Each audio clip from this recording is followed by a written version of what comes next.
Le week-end dernier a eu lieu la grande finale de la 70e édition du concours Eurovision de la chanson pour fêter ses 70 ans et qui a eu lieu en Autriche, à Vienne plus précisément. Une édition évidemment qui a été riche en polémiques et en chansons absurdes aussi.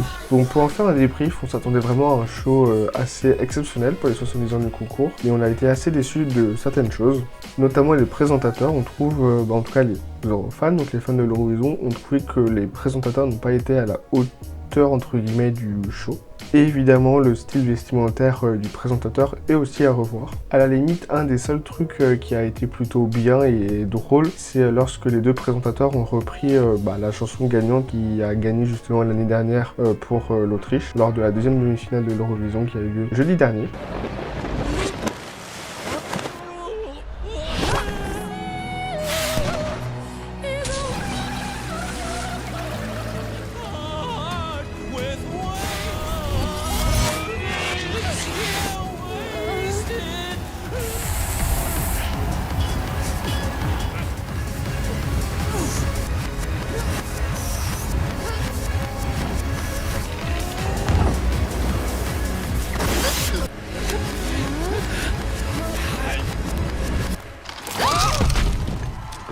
Alors les entr'actes des demi-finales n'ont pas été forcément super marquantes, notamment lors de la première demi-finale, il y a eu lieu justement l'entr'acte Australie-Autriche. Alors oui, la blague ne marche qu'en anglais parce que phonétiquement c'est Austria versus Australia, qui justement sonne mieux en anglais qu'en français. Well, it's funny you ask because I was actually supposed to go home to Australia, but instead I landed in Austria because some idiot confused Australia with Austria.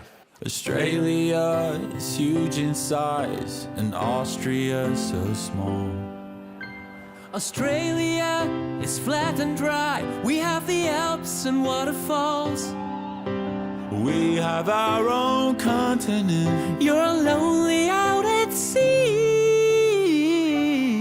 I gotta say we quite enjoy that actually.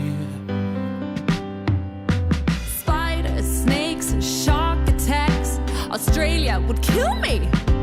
Bon, je vous mets pas l'entracte en entier puisqu'il est juste interminable. Et pour cet entracte, ils ont appelé l'artiste Gojo qui a représenté l'Australie l'année dernière.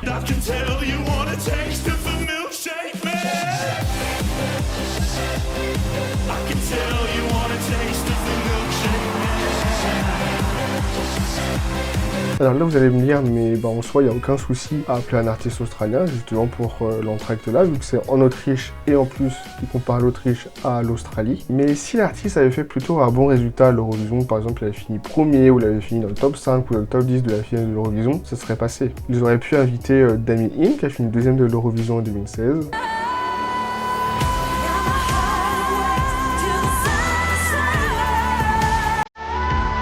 Ou alors ils auraient pu appeler Guy Sébastien qui a fini 5e de l'Eurovision en 2015.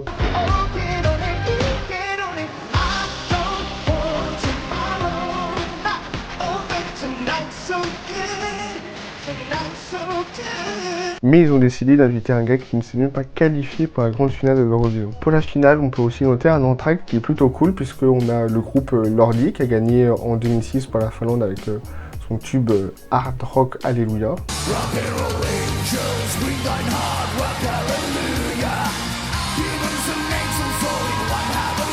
Et ce groupe-là a repris quand même la chanson Le Papa Pagouin qui a fait l'Eurovision pour le Luxembourg en 1980.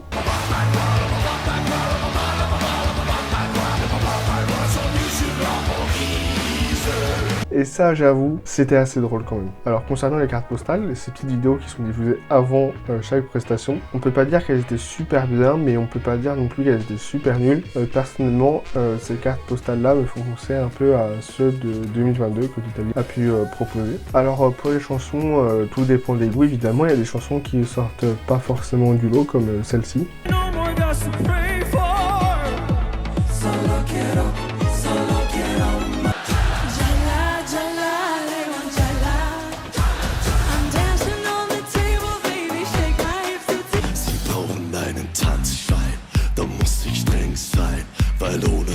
Certaines prestations sont un peu particulières à écouter et aussi un peu à regarder, un peu comme ce que le Royaume-Uni a envoyé cette année.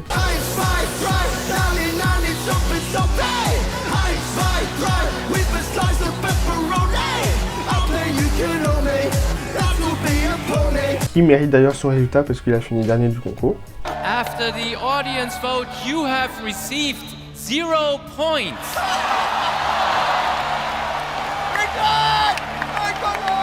Ou Saint-Marin qui ne s'est même pas qualifié pour la grande finale de l'Eurovision, même en envoyant Boy George qui avait l'air d'être sous 3 grammes.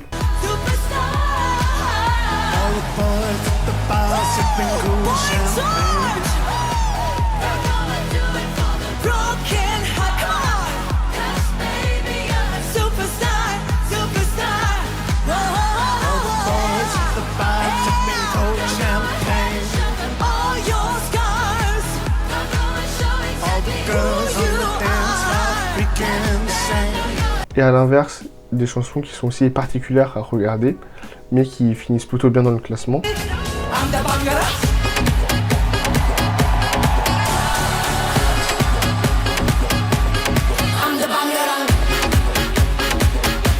Tellement bien classé que la Bulgarie a quand même réussi à finir première du concours. La France, elle, a réussi à se classer à la 11e place grâce à la chanson Regarde de Monroe.